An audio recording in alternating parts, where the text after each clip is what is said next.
અનેજત અને એક એટલે આત્માના પારમાર્થિક સ્વરૂપનું નિરૂપણ થઈ રહ્યું છે. આત્માની સામે જોઈને વિચાર કરવાનો છે, આત્મ ચૈતન્યની સામે જોઈને, એને સંદર્ભમાં રાખીને. એટલે જે અનેકતા, વિવિધતા, વિષમતા, ભેદભાવ બધું દેખાય છે એ ઉપાધિ સાથેના ભ્રાંત તાદાત્મ્યથી આત્મ ચૈતન્યમાં પ્રતીત થાય છે. આત્મ ચૈતન્યનું ઉપાધિ સાથેનું ભ્રાંત તાદાત્મ્યને લીધે આત્મ ચૈતન્ય પોતે જ ઉપાધિને અનુરૂપ અને ઉપાધિ વાળો, તદ અનુરૂપ અને તદવાન એવો ભાસે છે.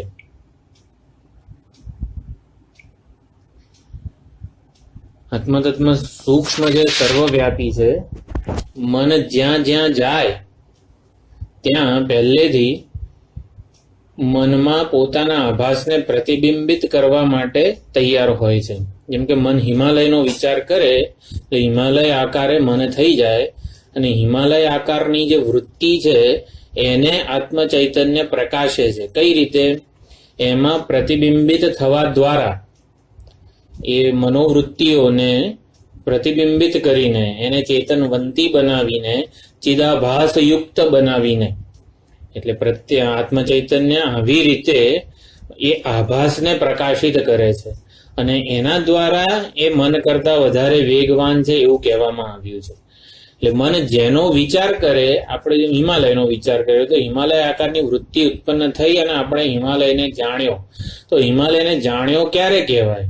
જ્યારે પહેલેથી આત્મ ચૈતન્ય હિમાલયમાં હોય અને હિમાલયને પ્રકાશિત કરતો હોય, એ હિમાલયના પ્રતિબિંબને પ્રકાશિત કરે. આપણો પ્રતિબિંબિત જે હિમાલય છે આપણી મનની વૃત્તિમાં, એને સત્તા અને સ્ફૂર્તિ પ્રદાન કરે, ત્યારે આપણા મનમાં હિમાલયનું જ્ઞાન થાય, હિમાલય આકારની વૃત્તિનું જ્ઞાન થાય. આમ આત્મ ચૈતન્ય બધાને મનસઃ જવીયનો આ પ્રકારે અર્થ કરેલો છે. પછી મનસો જવી નૈન દેવા આપનુવન પૂર્વમર્ષત. આ જે ઇન્દ્રિયો જે છે, દેવતાઓ જે છે, એ પણ આત્મતત્વને આંબી શકતા નથી. કેમ? હવે પૂર્વમ અર્ષત એ કારણ આપ્યું છે. અર્ષત એટલે ઋષ ધાતુ છે. ઋષિનો જે ઋ અને ષટકોણનો ષ, ઋષ ધાતુ છે, હિંસાના અર્થમાં છે. એટલે ઋષત એટલે નિષેધ કરવો કે હિંસા કરવી. એનું જ અરુષત, અ અને ઋષત એટલે અ અને ઋ ભેગા થઈને ગુણ સંધિ થાય એટલે અર્ષત થઈ ગયું છે. જે હિંસા કરતો નથી, જે નિષેધ કરતો નથી, બધાનો સમાવેશ કરે છે. આત્મ ચૈતન્ય સર્વ નામ અને રૂપમાં સર્વ નામ અને રૂપને પ્રકાશિત કરે છે, અવભાષિત કરે છે. કોઈ નામ અને રૂપને હું તને નહીં પ્રકાશવા દઉં એવું નથી કહેતો. અજ્ઞાન અને અજ્ઞાનનું સંપૂર્ણ કાર્ય એ બધાને આત્મ ચૈતન્ય પ્રકાશિત કરે છે. કોઈની હિંસા કરતો નથી, એટલે કે કોઈને ન ઉજાડતો હોય એવો કોઈ રાગદ્વેષ કે પક્ષપાત કરતો નથી. નિત્ય પ્રકાશે છે, સર્વને ઉજાળે છે. માટે અર્ષત એવું કીધું છે. પૂર્વમ અર્ષત એ કોઈની હિંસા કરતો નથી, એટલા માટે પૂર્વમ અર્ષત પહેલેથી આવી રીતે બધાને એ પ્રકાશિત કરી રહ્યો છે. મનેજત અને એક આ બધું આ જે પારમાર્થિક સ્વરૂપનું જ્ઞાન છે, એટલે તત્વ જ્ઞાન જે છે, આત્મ ચૈતન્યના યાથાત્મ્યનું જ્ઞાન છે, એ કોઈ કર્મનું અંગ નથી. એ આપણે જોયું હતું કે વાચ્યાર્થનું જ્ઞાન હોય એ કર્મનું અંગ હોય. જેમ કે તત્વમસીમાં તત્પદનો વાચ્યાર્થ ઈશ્વર છે અને તોમ પદનો વાચ્યાર્થ હું કરતા ભોગતા જીવ છું. હવે તત અને તોમ પદનો જે વાચ્યાર્થ છે એ વાચ્યાર્થનું જ્ઞાન કર્મનું જનક પણ હોઈ શકે, કર્મ વડે જન્ય પણ હોઈ શકે. જેમ કે કંઈક કર્મ સાથે સંબંધ હોય છે વાચ્યાર્થના જ્ઞાનને. ઈશ્વર તત્વનું જ્ઞાન પ્રાપ્ત કરીએ પછી એની મહિમા, આરાધના, પૂજા, ભક્તિ વગેરે કરવાનું શેષ રહે છે. વાચ્યાર્થનું જ્ઞાન કર્મ સાથે સંબંધિત છે. તોમપદ એટલે કે હું જીવનું આપણને જ્ઞાન પ્રાપ્ત થાય પછી પણ અંતઃકરણની શુદ્ધિ છે, કર્મયોગ છે વગેરે બધી સાધનાઓ, પ્રાણાયામ ને આ બધું આસન, યોગાસન, અષ્ટાંગ યોગ વગેરે બધી સાધનાઓ, સમાધિ, ધારણા, ધ્યાન, સમાધિ, આ બધું શેષ રહી જાય છે વાચ્યાર્થના જ્ઞાન સાથે. પરંતુ તત્વ જ્ઞાન અનેજત એકમ આત્મ ચૈતન્ય સ્વરૂપે કેવો છે, એનું પોતાનું સ્વરૂપ કેવું છે, એ તત્વ જ્ઞાન જે છે એ સંસ્કાર જન્ય નથી અને સંસ્કાર જનક પણ નથી. કોઈ કર્મના સંસ્કાર એમાં નથી અને કર્મના સંસ્કારના આધારે એ સંબંધિત પણ નથી. એ માત્ર વિદ્યમાનને વર્તમાન કરે છે, સાચી ઓળખ આપે છે. વિદ્યમાન જે છે જ એને એની સાચી ઓળખ દ્વારા, એના સાચા ભાન દ્વારા એ આત્મ ચૈતન્યને, વસ્તુ સ્થિતિને વર્તમાન કરે છે. આમ આત્મ ચૈતન્ય તત્તિષ્ઠત અન્યાન ધાવતઃ અસ્ત્યેતિ, એ પોતે નિર્વિકાર રહીને જ સર્વ વિકારોને ઉજાળે છે, સર્વ વિકારોને જોઈ રહ્યો છે. બધી જ ગતિહીન સાક્ષી છે આત્મ ચૈતન્ય, અને બધી ગતિને પોતાનામાં જોઈ રહ્યો છે. પોતે ઉભો હોય સ્થિર અને બધી ગતિઓને જોતો હોય એવું નથી, એવી કલ્પના નથી કરવાની. તત્તિષ્ઠત અન્યાન ધાવતઃ અસ્ત્યેતિ એટલે ગતિહીન સાક્ષી જ સર્વ ગતિને પોતાનામાં અધ્યારોપિત નિહાળી રહ્યો છે. એને તત્તિષ્ઠત અન્યાન ધાવતઃ અસ્ત્યેતિ કીધું. બધી ગતિને પોતે અધિષ્ઠાન સ્વરૂપ છે અને બધી ગતિને એ નિહાળી રહ્યો છે. એટલે સત્યનો નિર્ણય કઈ રીતે થાય? જે અબાધિત હોય એને સત્ય કહેવાય. જે રૂપથી જેનો નિશ્ચય કરવામાં આવે એ રૂપથી એનું પરિવર્તન ના થાય તો એ રૂપ એનું અબાધિત કે સત્ય સ્વરૂપ કહેવાય. જેમ કે અગ્નિનું દાહકત્વ, પ્રકાશકત્વ એ એનું સાચું સ્વરૂપ છે, યાથાત્મ્ય છે, એ અબાધિત અંશ છે. અગ્નિ ગમે તે પરિસ્થિતિમાં આ બે એનો સ્વભાવ કે સ્વરૂપ છે એને છોડતો નથી, તો એનું અબાધિતત્વ કહેવામાં આવ્યું. એમ અનેજત અને એક વગેરે જે છે એ આત્માનું સ્વાભાવિક કે સ્વરૂપભૂત લક્ષણ છે. એક એને આપેક્ષિક સત્ય કીધું છે. અનેક કાર્ય, અનેક દૃશ્ય વર્ગ છે, અનેક અધ્યારોપ છે એની સાપેક્ષે, જેમ કે અનેક ઘડા, નળિયા, ઈંટ, કોડિયા વગેરે છે, માટે એ બધા અધ્યારોપની સાપેક્ષે અધિષ્ઠાન સ્વરૂપ માટી એક છે. એવી રીતે એક શબ્દ જે અનેજત અને એક કીધું છે એમાં એક એ આપેક્ષિક સત્ય છે, એટલે કે અનેક અધ્યારોપ છે, અનેક દૃશ્ય છે, અનેક કાર્ય છે, એની સાપેક્ષે અધિષ્ઠાન, કારણ સ્વરૂપ, દ્રષ્ટા ચૈતન્ય એક છે. આપેક્ષિક સત્ય છે, પરંતુ સ્વરૂપની દ્રષ્ટિએ, પારમાર્થિક દ્રષ્ટિએ આત્મતત્વ અદ્વિતીય છે. એક આપેક્ષિક સત્ય છે, જ્યારે અદ્વિતીય એ પારમાર્થિક સત્ય છે. આત્મ ચૈતન્યની સામે જોઈને વિચારીએ તો એ અદ્વિતીય છે. અનેક ઘડા, નળિયા, ઈંટ, કોડિયા હોવા છતાં માટી અદ્વિતીય છે. માટી સિવાય કઈ નથી એને અદ્વિતીયતા કહેવાય. એક અને અદ્વિતીયમાં આટલો ફરક છે. એક અનેકની સાપેક્ષે એને એક કહેવામાં આવે છે. અનેક દૃશ્ય છે, આ ઉપાધિ, આ નામરૂપ જગત બધું દૃશ્ય છે. અનેક દૃશ્ય વર્ગ છે, એની સાપેક્ષે એક દ્રષ્ટા ચૈતન્ય છે. ક્ષેત્રજ્ઞમ ચાપી મામ વિદ્ધિ સર્વ ક્ષેત્રેષુ ભારત. સર્વ ક્ષેત્ર, આ જે કંઈ પણ ક્ષેત્ર વર્ગ છે એમાં હું એક ક્ષેત્રજ્ઞ પ્રત્યેગાત્મ ચૈતન્ય છું એવું ભગવાન કહે છે. એટલે સર્વ ક્ષેત્રેષુ ભારત મામ ક્ષેત્રજ્ઞમ એકમ વિદ્ધિ. જયારે અદ્વિતીયતા એટલે શું? પારમાર્થિક સત્ય. માટી સિવાય કંઈ નથી. માટીના વાસણમાં, માટીના કાર્યવર્ગમાં, સુવર્ણના અલંકારોમાં સુવર્ણ સિવાય કંઈ નથી, એને અદ્વિતીયતા કીધું. એમ પ્રત્યેગાત્મ ચૈતન્ય સર્વ કાર્યકરણ ઉપાધિમાં એક સાક્ષી રહેલો છે. સમગ્ર નામ રૂપાત્મક કાર્યમાં એક અધિષ્ઠાન રહેલું છે. આ સાક્ષી અને અધિષ્ઠાન એક જ છે, એ જ એની અદ્વિતીયતા પુરવાર કરે છે. સાક્ષી ચૈતન્ય એટલે ક્ષેત્રજ્ઞ પ્રત્યેગાત્મા એ અધિષ્ઠાન ચૈતન્ય કરતા જુદો નથી. એ જ એક જ ચૈતન્ય, પ્રત્યેગાત્મ ચૈતન્ય અને અધિષ્ઠાન ચૈતન્ય સ્વરૂપે આપણને જણાય છે, માટે અદ્વિતીય છે. એક પદનો લક્ષ્યાર્થ અદ્વિતીય છે. એક પદનો વાચ્યાર્થ આપણે જોયો આપેક્ષિક સત્ય અનેકતાની દ્રષ્ટિએ અને એક કીધું છે, જ્યારે એક પદનો લક્ષ્યાર્થ અદ્વિતીયતા છે. એટલે મનસઃ જવીય ઉપર થોડો વિચાર ચાલુ હતો.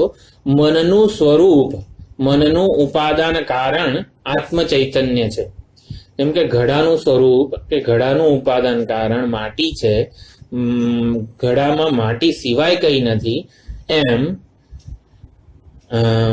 જે મનનું સ્વરૂપ છે, મનનું ઉપાદાન, મનનું તત્વ ચૈતન્ય જ છે.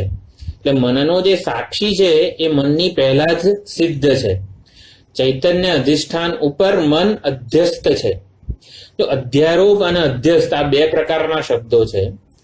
અધ્યસ્ત અથવા તો અધ્યાસ જે છે એટલે શ્રુતિ દ્વારા જે કરવામાં આવે એને અધ્યાસ કહેવામાં આવે છે. શ્રુતિ દ્વારા, જેમ કે અને અધ્યારોપ એટલે આપણે કરીએ છીએ. જેમ કે અજ્ઞાન જે છે, અજ્ઞાન અને એનું કાર્ય એ અધ્યાસ કહેવાય. પછી આપણે, જેમ કે હું દેહ છું એ આપણને કોઈએ કીધું નથી. આપણે જન્મ્યા ત્યારથી આ હું દેહ છું એ વૃત્તિ કે એ અધ્યાસ, દેહાધ્યાસ જે છે લઈને જન્મ્યા છીએ એને અધ્યાસ કહેવામાં આવે છે. પછી હું બ્રાહ્મણ છું, હું મનુષ્ય છું, હું સંન્યાસી છું, હું ઋષિ છું, આ બધું આપણે હું ઉપર, આત્મચૈતન્ય ઉપર અધ્યારોપ કરેલો છે. એટલે અધ્યાસ જે જન્મસિદ્ધ કે અજ્ઞાનની ઉપજ હોય એને અધ્યાસ કહેવાય શ્રુતિ દ્વારા. એટલે કે એનો ઉપદેશ એ પ્રમાણે જે અધ્યાસ કરવામાં આવેલો છે, આપણને ખબર પડી શ્રુતિ દ્વારા કે દેહ એ મુજ ઉપર, મુજ આત્મચૈતન્ય પરનો અધ્યાસ છે. પરંતુ દેહ ઉપરાંત જે આપણે બીજી બધી ગ્રંથિઓ જે અધ્યારોપિત કરી છે એને અધ્યારોપ કહેવામાં આવે છે.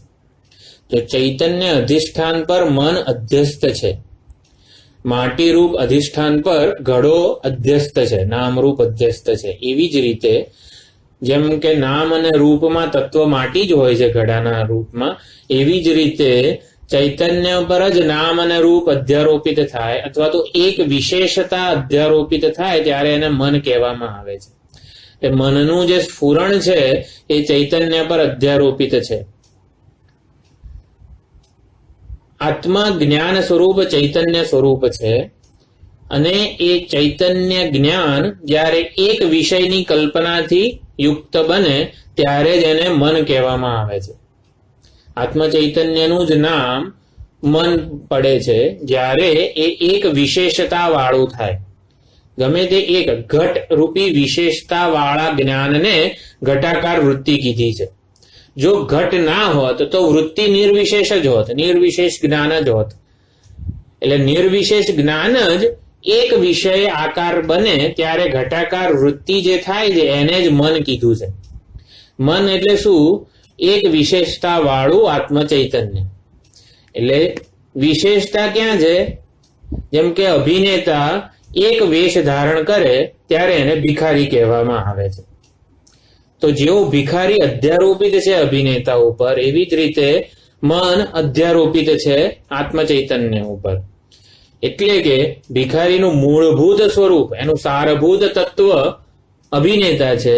એવી જ રીતે મનનું પણ મૂળભૂત સ્વરૂપ, એનું સારભૂત તત્વ આત્મચૈતન્ય અથવા તો જ્ઞાન છે. મનનું મૂળભૂત સ્વરૂપ જ્ઞાન જ છે.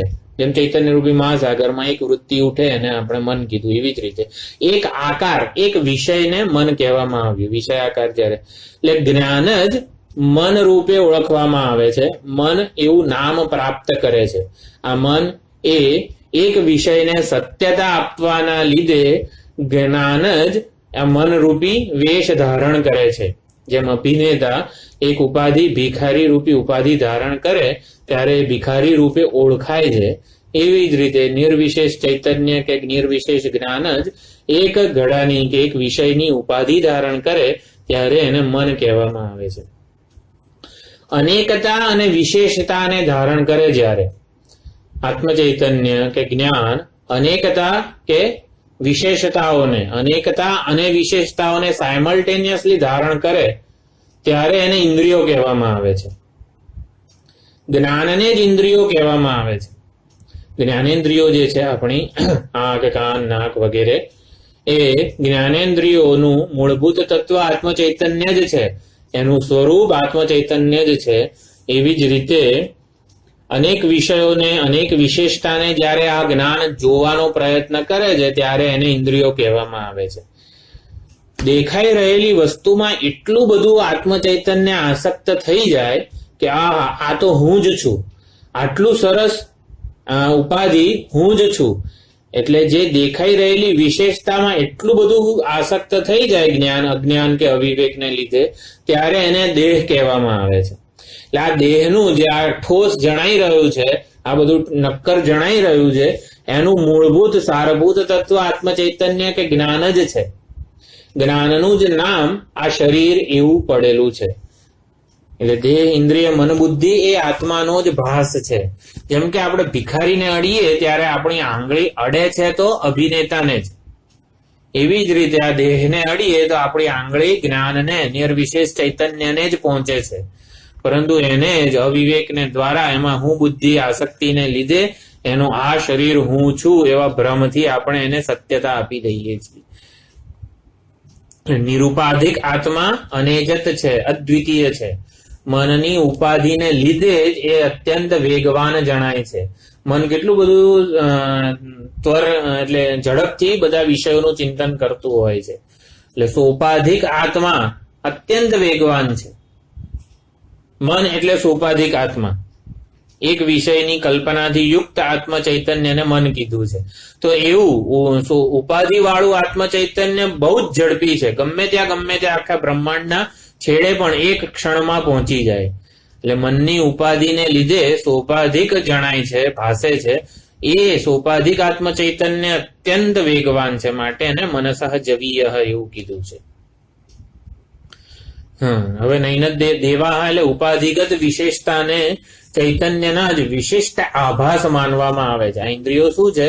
અનેકતા અને વિશેષતાને જ્યારે સાચી માનવામાં આવે ત્યારે જ્ઞાન જ ઇન્દ્રિયો રૂપે ઓળખાય છે. એટલે ઇન્દ્રિયો ક્યારેય પોતાના અધિષ્ઠાનને, ઘડો એટલે શું? માટી જ પોતાને ભ્રમથી હું એક વિશેષ નામરૂપ છું એવું માને છે, ત્યારે જ એ ઘડા તરીકે ઓળખાય. તો ઘડામાં રહેલી અવિવેકવાળી ભ્રમયુક્ત માટી ક્યારે માટીના અનંત સ્વરૂપને જાણી ના શકે. એ પોતાના ભ્રમને ત્યાગે એ જરૂરી છે. એટલા માટે એ નૈનદ દેવા આપનુવન કીધું કે ઇન્દ્રિયો કેમ આત્મ ચૈતન્યને જાણી ના શકે? કારણ કે ઇન્દ્રિયોને આપેલી જે સત્યતા છે, એ અનેકતા વિશેષતાને આપેલી સત્યતા એ જ એને આત્મ ચૈતન્યને જાણવા દેતી નથી. જ્યાં સુધી ભિખારી પોતાના વેશને સાચો માને ત્યાં સુધી એ અભિનેતાને જાણી શકતો નથી. એ જ કીધું નૈનત દેવા આપનુવન પૂર્વ, ઇન્દ્રિયો એને જાણી શકતી નથી. તદ ધાવત અન્યાનત્યેતિ.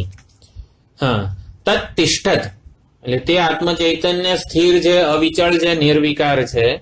એટલે દેશગત ગતિ કે ચંચળતા આત્મ ચૈતન્યમાં નથી. અનેજત કીધું છે એટલે કાળગત કોઈ વિકાર, ગતિ, ચલન, કંપન કશું નથી આત્મ ચૈતન્યમાં. આત્મ ચૈતન્ય સ્વયં દોડીને કોઈનું અતિક્રમણ નથી કરતો, સર્વથી અસંસ્પૃષ્ટ રહીને એ બધાનું અતિક્રમણ કરે છે. સર્વના અભાસક, સર્વના અધિષ્ઠાન સ્વરૂપે બધાનું અતિક્રમણ કરે છે. જેમ કે રજ્જુ જે છે એ બધા એના જે અધ્યારોપ જે છે, જેમ કે સાપ, માળા, દંડ, ભૂછિદ્ર, બધાનું એના સ્વરૂપમાં રહીને જ અતિક્રમણ કરી જાય છે. આમ તદ ધાવત અન્યાનત્યેતિ એટલે જે દોડી રહ્યા છે એનું દોડીને જાણે અતિક્રમણ આત્મ ચૈતન્ય નથી કરતો. રજ્જુ પોતાના સ્વરૂપમાં રહીને જ જેમ સર્પ, ભૂછિદ્ર, માળા, દંડ એ બધાનું અતિક્રમણ કરે છે, એ બધાને સત્તાને સ્ફૂર્તિ આપીને એનું અતિક્રમણ કરે છે. એવી જ રીતે પછી તસ્મિન્નપો માતરિશ્વા દધાતી. હવે આમાં જે આત્મા છે, તસ્મિન આત્મ ચૈતન્ય એ પૃથ્વી સ્થાનીય છે, અપહ એ બીજ સ્થાનીય છે, માતરિશ્વા ખેડૂત છે, ખેડૂત સ્થાનીય છે, અને સૃષ્ટિ એ આ વૃક્ષ કે અન્ન જે કે અનાજ ઉગે છે એ સ્થાનીય છે. એટલે જેટલી વસ્તુઓ અને વ્યષ્ટિ જીવો છે એ બધાના ગુણ, સ્વભાવ, ધર્મ આ બધા બીજ. આ અપહ દધાતી, અપહ એટલે નિત્ય બહુવચનાંત સ્ત્રીલિંગ શબ્દ અપ. અપ એટલે કારણ વારી, વારી એટલે પાણી. એ પ્રલયકાલીન જળ એવું જે પુરાણોમાં આવે છે, એ પ્રલયકાલીન જળમાં બધા જીવોના કર્મો રહેલા હોય છે, બધા જીવોની ઉપાસના, એને જે ભાવના સેવેલી હોય છે એના બધા સંસ્કાર, એ બધું એ આ પ્રલયકાલીન જળ કે અપ એવું કીધું છે.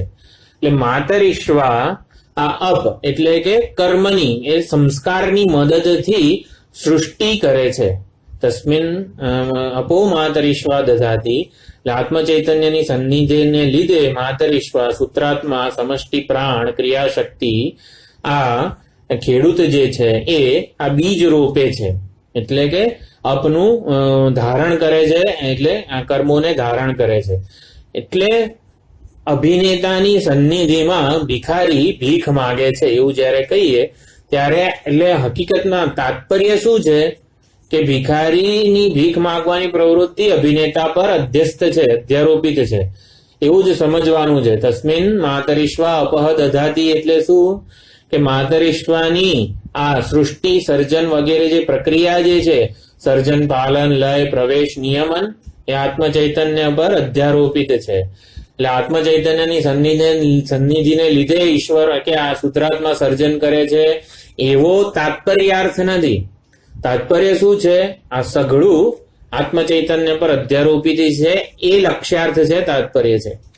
એટલે વેદાંત વસ્તુનું જ્ઞાન એને જ વસ્તુની ઉત્પત્તિ માને છે. હવે થોડોક વિચાર કેનોપનિષદમાં આ કરેલો આપણે. વસ્તુ ઉત્પન્ન થઈ એવું ક્યારે કહેવાય? વસ્તુનું જ્ઞાન, જે દૃષ્ટિ સૃષ્ટિવાદની થોડી આપણે વાત કરી હતી કેનોપનિષદમાં, જેમ કે સ્વપ્ન જગતમાં મને લાડુનો વિચાર આવ્યો તો લાડુ તરત લાડુ આકારની વૃત્તિ થઈ અને લાડુ રૂપે મને એનું જ્ઞાન થયું. એટલે સંકલ્પ પૂર્વક જ મને લાડુનું સર્જન થાય છે. આ દૃષ્ટિ સૃષ્ટિવાદ.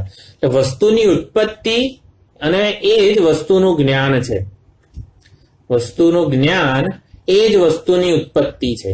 આપણને જે ક્ષણે વસ્તુનું જે તે વસ્તુનું જ્ઞાન થાય છે, એમ કે આ મોબાઈલ મારા જ્ઞાનનો વિષય બન્યો, તો આ મોબાઈલ જેવો જે ક્ષણે મારા જ્ઞાનનો વિષય હોય છે એ જ ક્ષણે ઉત્પન્ન થયેલો છે.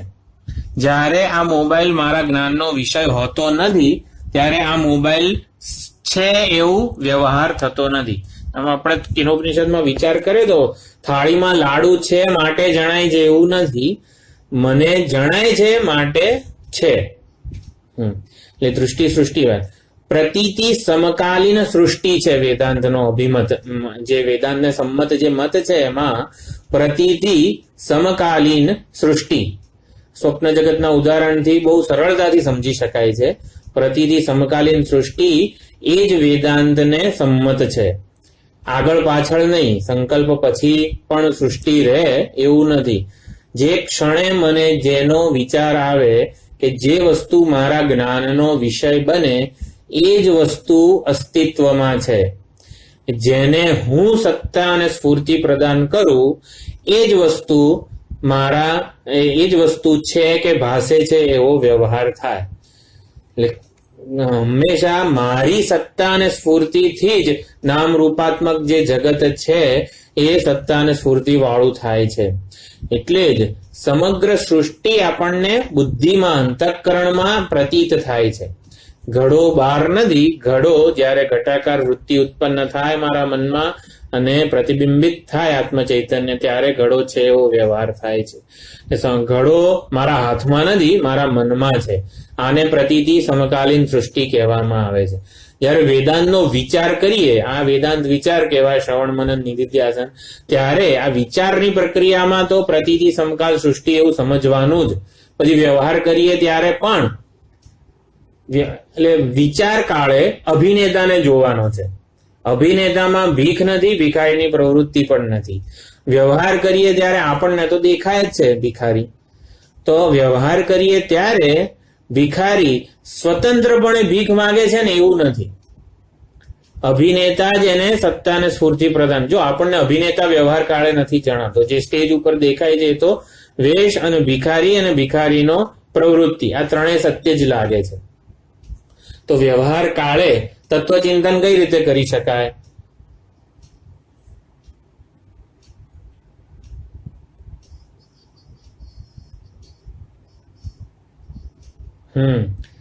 એટલે ભિખારીને સ્વતંત્ર માનવાનો નથી. ભિખારીની જે ભીખ માંગવાની પ્રવૃત્તિ પણ સ્વતંત્ર નથી, એવું સમજવાનું છે.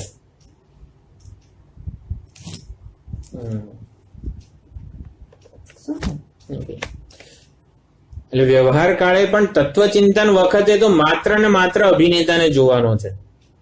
પરંતુ વ્યવહાર કરીએ ત્યારે જે છે એ અભિનેતાથી અનન્ય છે. ઉપાધિ અભિનેતાથી અનન્ય છે. અનન્યનો આપણે વિચાર કર્યો તો અનન્ય એટલે વ્યતિરેકેણ અભાવ. વ્યતિરેકેણ અભાવ એને અનન્ય કહેવાય. ઘડો માટીથી અનન્ય છે. હવે હું ઘડામાં પાણી ભરીને પાણી પીતો હોઉં ત્યારે આ ઘડો તો છે જ નહીં. આ ઘડો તો ભાઈ એમને પાણી મારા અધ્ધરતાલ આવે છે નહીં. ઘડો માટીથી અનન્ય છે એટલે માટી વગર એનું સ્વતંત્ર અસ્તિત્વ નથી. ઘડો અનન્ય છે, માટી અદ્વિતીય છે.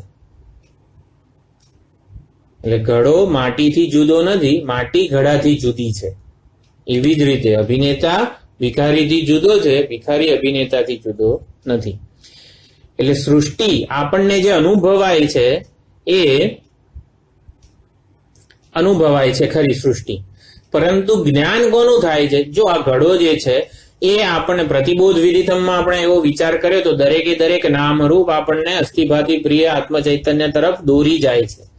એટલે અનુભવ જે છે એ સૃષ્ટિનો નામ રૂપાત્મક જગતનો અનુભવ થાય છે, પરંતુ જ્ઞાન કોનું થાય છે? અધિષ્ઠાન ચૈતન્ય એટલે કે ચૈતન્ય જ લક્ષિત થાય છે પ્રત્યેક અનુભવમાં.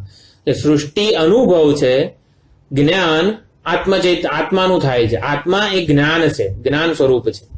સૃષ્ટિ અનુભવ છે, આત્મા જ્ઞાન છે. અનુભવ કલ્પિત છે, ભિખારી કલ્પિત છે, એ સાચો નથી. જ્યારે અભિનેતા વાસ્તવિક છે, જ્ઞાન વાસ્તવિક છે. જ્ઞાન સત્ય છે, અનુભવ કલ્પિત છે. જો તસ્મિન અપો માતરીશ્વા દધાતી એની વિચારણા ચાલે છે. આપણને એવું લાગે છે કે ઈશ્વર આ જગતનું સર્જન કરે છે. વેદાંતે એટલે આપણને આ ઉપનિષદોમાં અધ્યારોપ વગેરે પ્રક્રિયાઓ દ્વારા તૈત્તરીય ઉપનિષદ છે વગેરેમાં આ બધું જોયું કે સૃષ્ટિનું સર્જન કઈ રીતે થાય છે. તો આપણે આ નામ રૂપાત્મક જગતમાં એટલી બધી સત્યતા બુદ્ધિ હોય કે આપણે જે ઉપનિષદોએ જે સર્જનની પ્રક્રિયા બતાવી એના લીધે સર્જન સાચું માની લઈએ છીએ. સર્જનને સાચું માનવા માટે ઉપનિષદો કે વેદાંતમાં સર્જનની પ્રક્રિયા નથી કીધી. સર્જન કલ્પિત છે એ બતાવવા માટે આ બધું કીધું છે આત્મચૈતન્ય ઉપર. એમ સૃષ્ટિ આ નામ રૂપાત્મક જગત જે છે એ અનુભવ છે, કલ્પિત છે. જ્ઞાન વાસ્તવિક છે. અનુભવ જ્ઞાનમાં આ ફરક છે. આપણને અનુભવ નામરૂપનો થાય છે, પરંતુ જ્ઞાન કોનું થાય છે? અસ્થિભાતિ પ્રિયનું થાય છે. એ અસ્થિભાતિ પ્રિય આ ઘડામાં નથી, હું છું, મારામાં છે અસ્થિભાતિ પ્રિય. પ્રત્યેગાત્મ ચૈતન્ય આને ઉજાળી રહ્યું છે. માટે જ્ઞાન જે છે વાસ્તવિકતા, આનું સાચું સ્વરૂપ શું કહેવાય? ઘડાનું હજી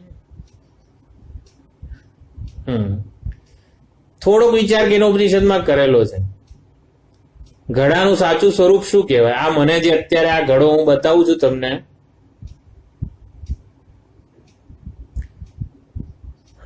જો દૃશ્યનું સાચું સ્વરૂપ દ્રષ્ટા છે. ઘડાનો જે દ્રષ્ટા છે હું પ્રત્યેગાત્મ ચૈતન્ય, એ જ આનું સાચું સ્વરૂપ છે. એ જ આને વિશેષતા પ્રદાન કરે છે, ત્યારે ઘડો જણાય છે. જો આ વિચારની પ્રક્રિયા છે, વિચારમાં આવી રીતે આનું સોપાધિકપણું એટલી બધી હદે આપણે કલ્પિત બનાવીએ ત્યારે આની સત્યતા દૂર થાય. આટલો સરસ ઘડો છે, આટલી સરસ કોતરણી કરી છે, મારા કામનો છે, આ બધો અધ્યારોપ કહેવાય. આના ઉપર આપણે વિશેષતા અધ્યારોપિત કરી છે, ત્યારે આપણને આના મૂળભૂત સ્વરૂપ એટલે કે એનાથી હું જુદો લાગુ છું. એટલે અનુભવ જે છે એ જ્ઞાનમાં મિથ્યા ભાષિત થઈ રહ્યો છે, મિથ્યા પ્રતીત થઈ રહ્યો છે. ભિખારી અભિનેતાના જ્ઞાનમાં મિથ્યા પ્રતીત થઈ રહ્યો છે. એવી જ રીતે નામ રૂપાત્મક જગત, આ કાર્યકરણ સંઘાત ઉપાધિ આત્મ ચૈતન્યના જ્ઞાનમાં જ મિથ્યા પ્રતીત થઈ રહ્યું છે. એટલે છે જ નહીં એવું નહીં કહેવાનું. ભિખારી જણાય તો છે, પરંતુ એ સાચો નથી, એ સમજવાનું છે. તસ્મિન સતી માતરીશ્વા અપહ દધાતી, આ સમગ્ર જગતની સૃષ્ટિ, સર્જન, પાલન, લય, નિયમન બધું થાય છે, એ બધું જ અભિનેતાથી સ્વતંત્ર નથી. આત્મ ચૈતન્ય જ એને સત્તાને સ્ફૂર્તિ પ્રદાન કરે છે. હવે અપહ દધાતી એટલે અપ એટલે કારણવારી એટલે પ્રલયકાલીન જળ કે જેમાં સમગ્ર જીવોના ચરાચર કોઈ પણ જડ વસ્તુના પણ સંસ્કાર અંદર રહેલા છે. પર્વતો, હિમાલયને આવો આકાર કોણે આપ્યો? હિમાલયે એવા કર્મો કર્યા હશે કે જેથી એને આવો આકાર મળ્યો. પ્રત્યેક જે છે એના સંસ્કાર આ કારણવારીમાં સચવાયેલા રહે છે, અપહમાં. એટલે આકૃતિ અને સંસ્કાર જે છે, સંસ્કારના પ્રમાણે આકૃતિ જન્મે છે. સંસ્કાર અને આકૃતિ વચ્ચે કાર્યકારણ સંબંધ છે. મને આવું શરીર કેમ મળ્યું? કારણ કે મેં એવા કર્મો કર્યા હતા. એટલે મને આ આકૃતિ કેમ મળી? મારા સંસ્કાર એવા હતા એટલા માટે.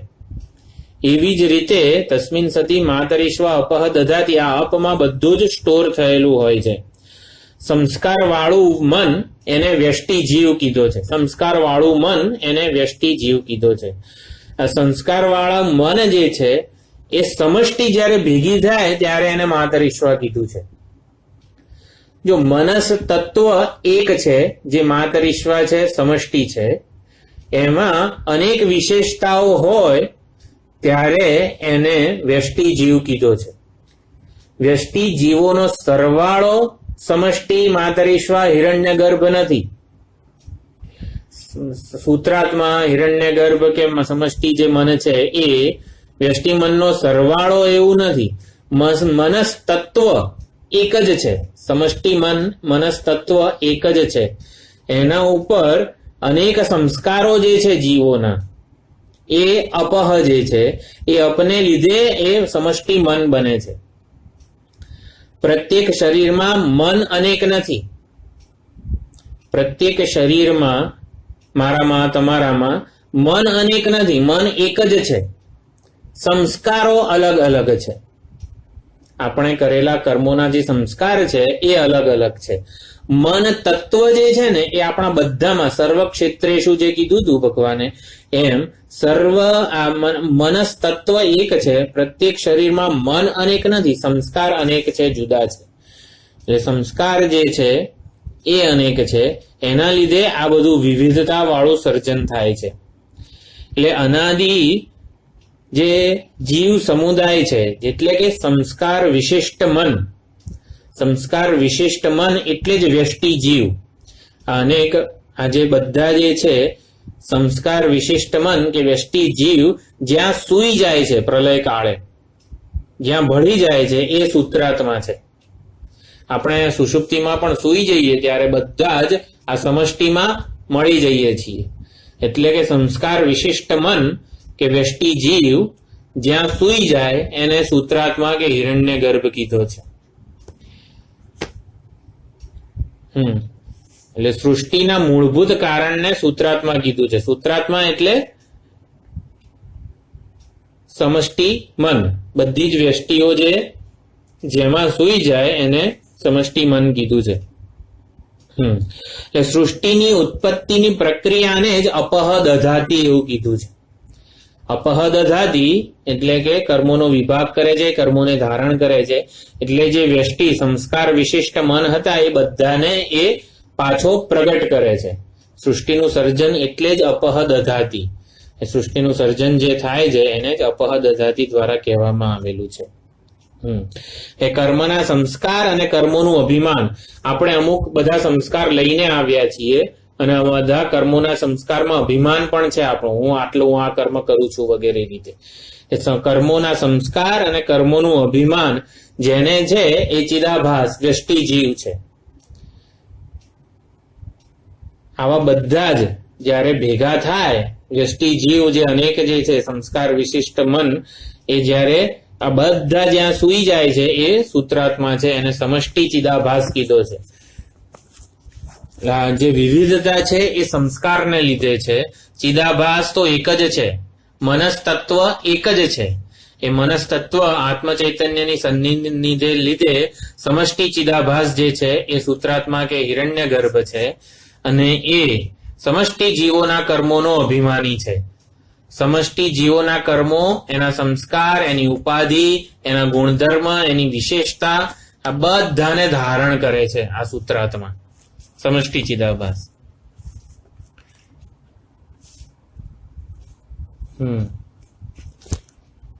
જેટલી વસ્તુઓ છે, જેટલા વ્યષ્ટિ જીવો છે, જેટલી પણ વસ્તુઓ, જળ વસ્તુઓ, પર્વત, વૃક્ષો વગેરે જે કંઈ પણ ટૂંકમાં જેટલી પણ સ્થૂળ વસ્તુઓ છે, આ ઘડો આવા જ રૂપે કેમ બન્યો?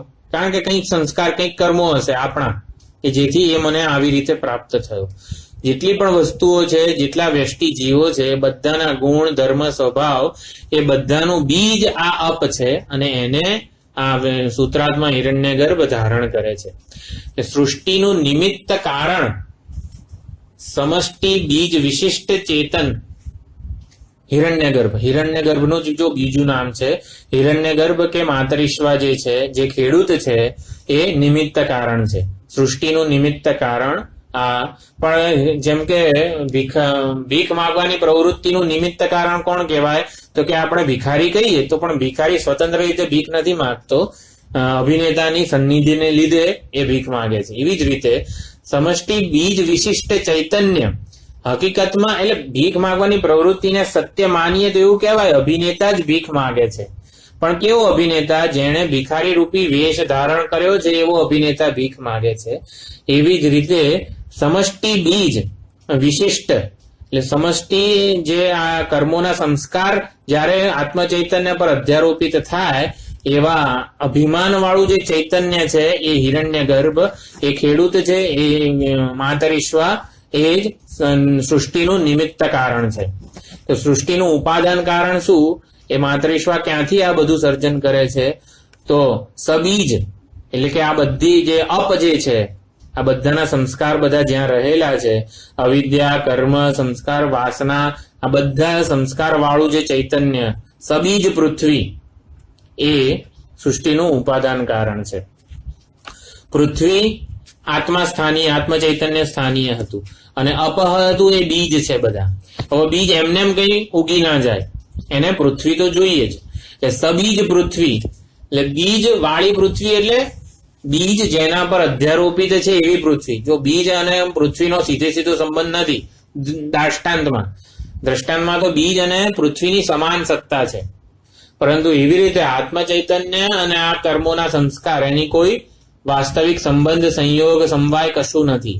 એટલે સૃષ્ટિનું જે ઉપાદાન કારણ છે કોણ?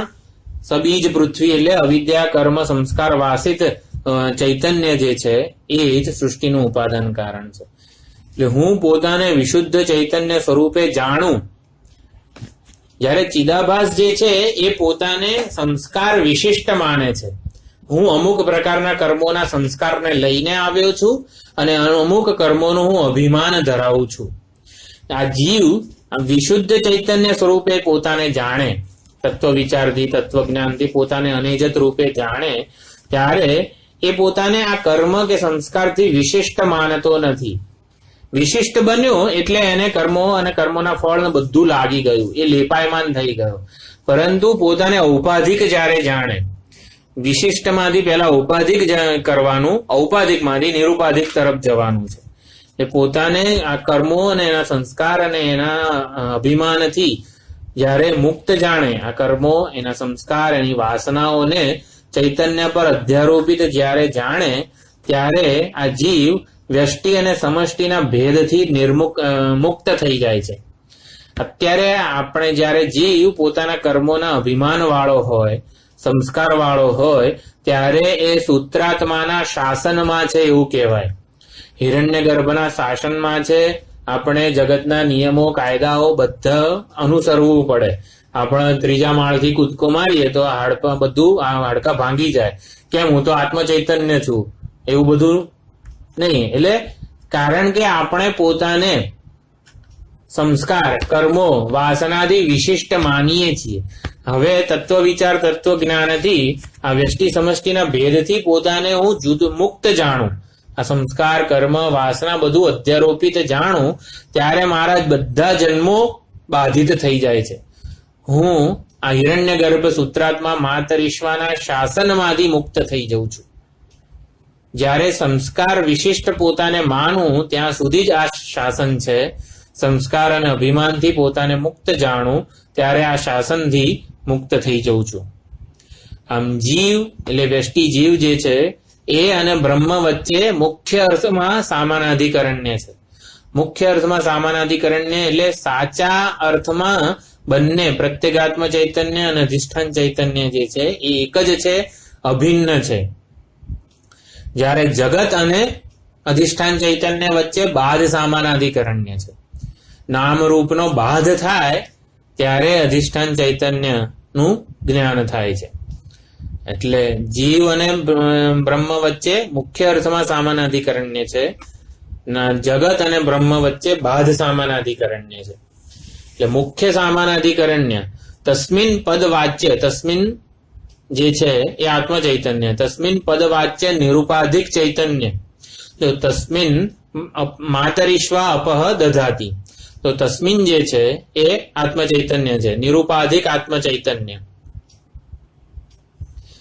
એટલે માતરીશ્વા પદ વાચ્ય સૂત્રાત્મા, માતરીશ્વા પદ વાચ્ય સૂત્રાત્મા અને તસ્મિન પદનો જે લક્ષ્યાર્થ છે આત્મ ચૈતન્ય, એ બંને વચ્ચે મુખ્ય અર્થમાં સામાનાધિકરણ્ય છે. જ્યારે અપહ દધાતી, અપોધાન ક્રિયાના ફળરૂપ જે જડ ચેતનાત્મક જે સૃષ્ટિ છે એ સૃષ્ટિ અને તસ્મિન વચ્ચે બાધ સામાનાધિકરણ્ય છે. મુખ્ય અર્થમાં સામાનાધિકરણ્ય માતરીશ્વા એટલે કે આત્મ ચૈતન્ય તસ્મિન અને માતરીશ્વા વચ્ચે મુખ્ય અર્થમાં સામાનાધિકરણ્ય છે. અને અપહ દધાતી જે લક્ષિત પદ લક્ષિત જે સૃષ્ટિ જે છે એ સૃષ્ટિ અને તસ્મિન વચ્ચે બાધ સામાનાધિકરણ્ય છે. એટલે આ મંત્ર 4 નો અર્થ છે.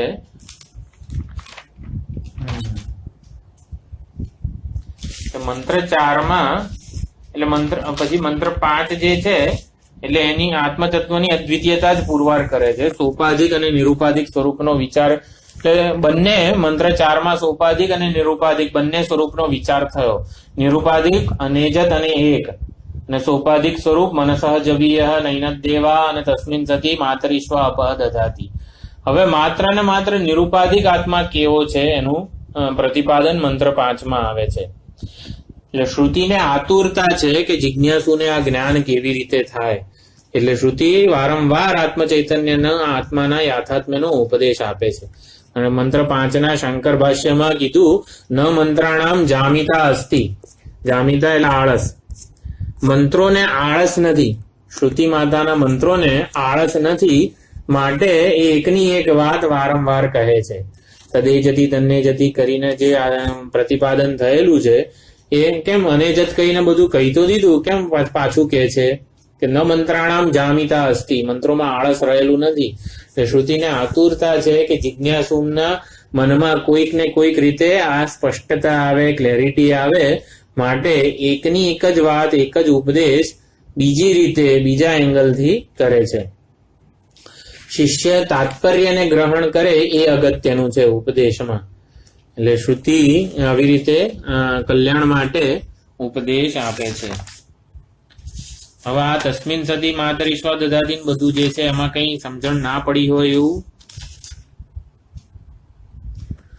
આત્મ ચૈતન્ય પર અધ્યસ્ત માતરીશ્વા વ્યક્તિ જીવોના બીજરૂપ કર્મોનું વિભાજન કરે છે કે ધારણ કરે છે, એ અર્થ થયો.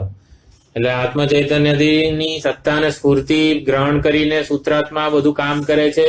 તાત્પર્ય એ નથી, પરંતુ આત્મ ચૈતન્ય પર અધ્યસ્ત જે છે માતરીશ્વા એ જીવોના બીજભૂત કર્મોનું વિભાગ કરે છે. આમ ચતુર્થ મંત્રમાં આત્માની અચળતા, પૂર્ણતા, અદ્વિતીયતા અને સર્વ અધિષ્ઠાન રૂપતા કીધી. ભિખારીને જોઈને અભિનેતાના સ્વરૂપનો નિર્ધાર જાણે કે 3 પંક્તિમાં કરવામાં આવ્યો, અને જે એકમ દ્વારા તો અભિનેતાને જોઈને પ્રતિપાદન થયું. ત્યારે મંત્ર 5 માં આત્માની અપરિચ્છિન્નતાનું નિરૂપણ કરવામાં આવે છે. આત્માની અપરિચ્છિન્નતા, અખંડતા, અનંતતાનું નિરૂપણ કરવામાં આવે છે. મંત્ર 4 માં કાર્યકારણ સહિત સગુણ સોપાધિક પરમાત્માનું નિરૂપણ છે. મંત્ર 5 માં કાર્યકારણ રહિત નિર્ગુણ નિરૂપાધિક આત્મ ચૈતન્યનું નિરૂપણ છે. આપણે મંત્ર 5 શુક્રવારે વિચારીશું. ઓમ